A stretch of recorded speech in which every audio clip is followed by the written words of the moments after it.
हमें लड़कों का चकना ड्यूटी क्या ड्यूटी है। म्यूजिक पर नवीन दिवाकर।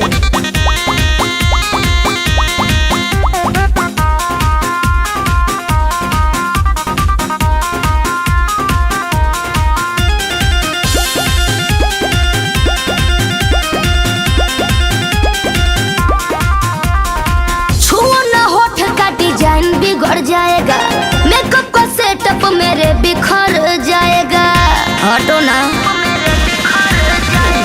छुओ ना होठ का डिजाइन बिगड़ जाएगा, मेकअप का सेटअप मेरे बिखर जाएगा।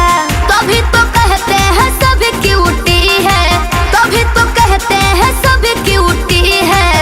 ए बाबू घर लिपस्टिक लगाना ब्यूटी है, क्या? हमें लड़कों का चखना ड्यूटी है। घर लिपस्टिक लगाना ब्यूटी है, हमें लड़कों का चखना ड्यूटी है। अरे जाओ ना। क्या म्यूजिक पर नवीन दिवाकर।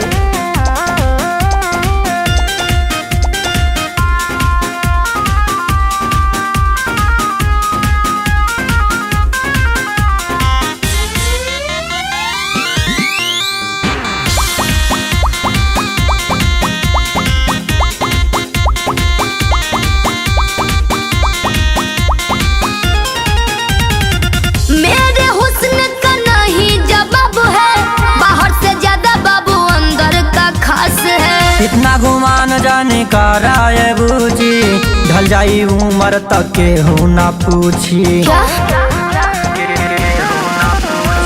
मेरे हुस्न का नहीं जवाब है, बाहर से ज्यादा बाबू अंदर का खास है।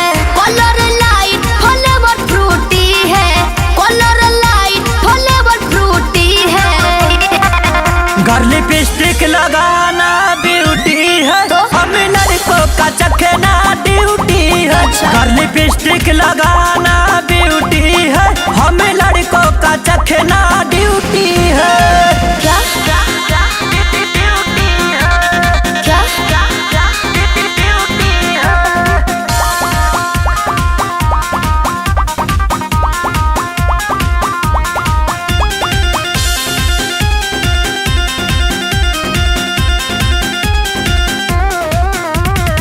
पढ़ो न पीछे मेरे लत लग जाएगी, चखने का जिद छोड़ो बीपी बढ़ जाएगी। तू हऊ काजल हमके समझा के सारी, एक बार चिखा द तो से कहे अभी सारी।